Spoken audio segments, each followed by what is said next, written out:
Yes, today we're flying TUI, but first, Manchester Airport have done a fantastic job here renovating the old part of the terminal to match the new extension here in Terminal 2. It's all starting to come together quite nicely. For TUI, that means it's self-service kiosks in this particular zone. They're easy enough to use, just follow the steps on screen. You then take your bags over to the drop-off area. Press the big blue button and hopefully you'll see your flip-flops and beach towels again soon. Security East is in the old part of a terminal that's just been renovated. Went through there and we were through in no time. T2 is quite busy this morning and it does feel like it's getting quite busy and maybe a little bit small for the number of flights that are expected to operate from here. It's gate D1 for us this morning, right at the far end of the original T2. And you'll notice here it's yet to get the full refurbishment freshen up treatment. This is very classic 90s. Boarding was speedy and down the stairs to the aircraft. A fairly new 737 MAX 8 for our flight to Ibiza.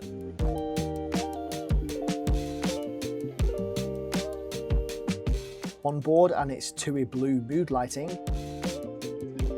Onboard Wi-Fi and at-seat charging. This could be good. As we head out to the runway, pretty much on time, what could possibly go wrong?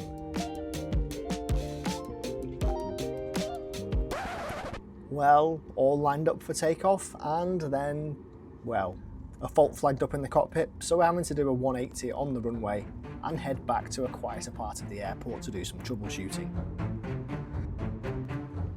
Thankfully though, after 20 minutes or so, that fault seemed to have cleared and we can head back to the active and ready for takeoff on runway 23 left, getting us on our way down to Ibiza.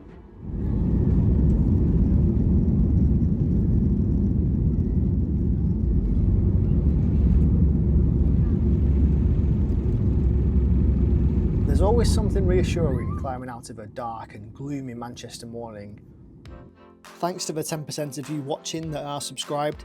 If you're not, do you want to miss out on my business flights on Iberia and British Airways, Virgin's A330neo, or my trip around Mexico, flights from Singapore or around Thailand?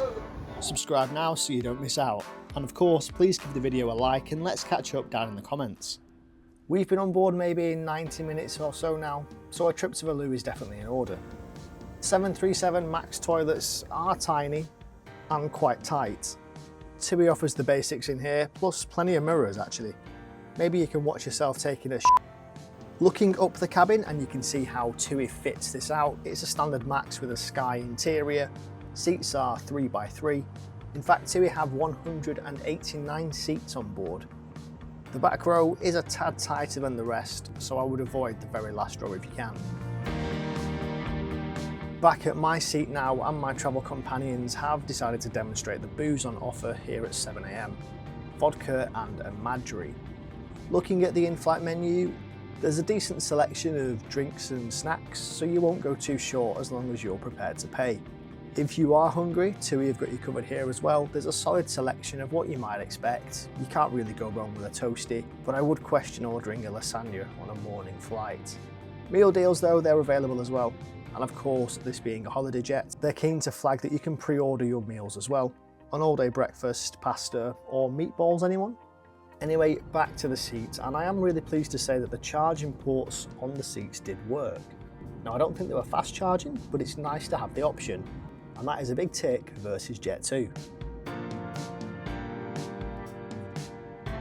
The seat also comes with some built-in reading material. You've got the safety card, of course, but TUI also provide a Live Happy magazine to help you get inspired for your next trip.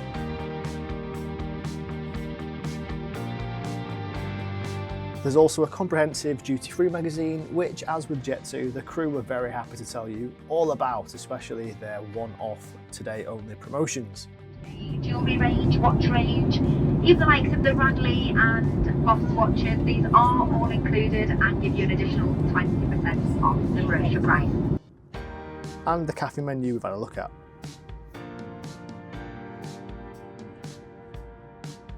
The tray table is an alright size for when you've bought your booze and your toasty and your duty free. and you've also got a pouch to stash some of that into as well. Above your head is the standard Sky interior light, air vent and call bell. And back to that Wi-Fi now, you do have to pay to use the messaging functionality, so none of this is free. In addition, there's a mini in-flight entertainment style system through the Wi-Fi. Obviously you're watching all this through your own phone, you can pick movies, TV shows, again all this is part of the charge that you sort of be paying to access this. But what you do get for free is the in-flight map, which is good to work out where you are.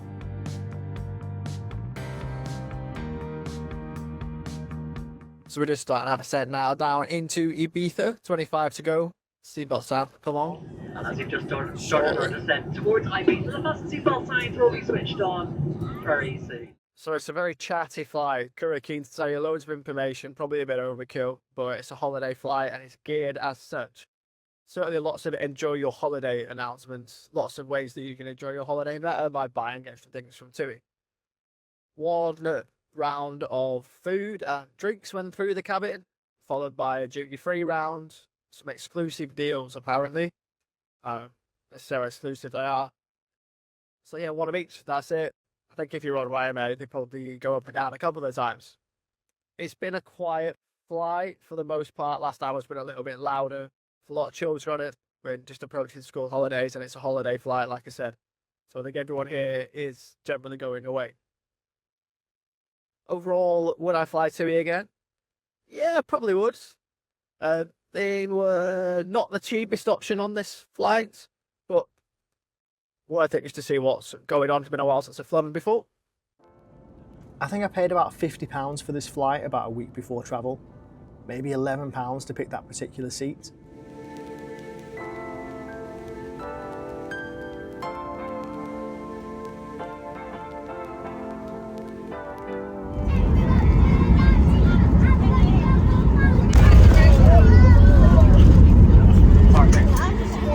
Items that otherwise may be left behind. One last look at the seat and I am pleased to say that the armrests do fully retract and the seats do recline. As is most common here in Ibiza, you will find yourself alighting onto a bus and then into the non-Schengen part of the airport to clear through immigration. TUI then, as you'd expect I think, nothing much to write home about, but perhaps slightly more premium in terms of how they approach their cabins and their aircraft and the service versus Jet2. Charging ports, reclining seats, and overall, if you're looking for holidays, they tend to have a more premium hotel portfolio. Do let me know your thoughts though. Would you rather fly TUI or Jet2 on a UK package holiday? Let me know in the comments and I'll see you next time.